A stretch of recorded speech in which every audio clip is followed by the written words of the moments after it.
we spent a few years in our family in what you would define a sect, like a religious sect, which for me was difficult. Like it changed a lot about who I was, and it took me many years to sort of get back on track with my sort of self-perception of who I was. Now I can't even remember your question, but my path emotionally has been interesting, if that makes sense. Yeah. And what was the whole family sort of deeply ingrained in that? Or? Yes, so my family has been religious for many generations, and my mom and dad are entrepreneurial spirits that I'm also, and one of my brothers also has that gene.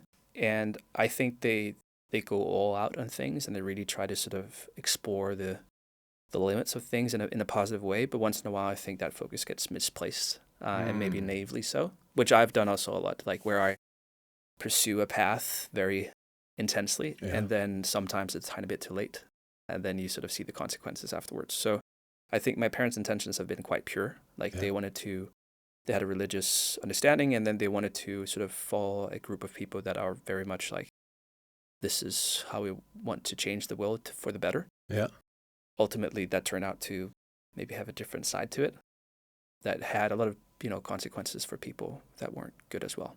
So I think my self-perception, maybe I'm exaggerating when I say, but I spent a few years being what I believe to be brainwashed. Yeah. And even when we got out of it, I was conscious of that, but still it took me time to intellectually separate my way of thinking for what I knew to be true, if that makes sense. Yeah. So I completely follow. Like, for example, in some very, very religious Christian sects, like there's this thing about being in the world, but not of the world. Like, it's a separate entity almost, like especially chosen.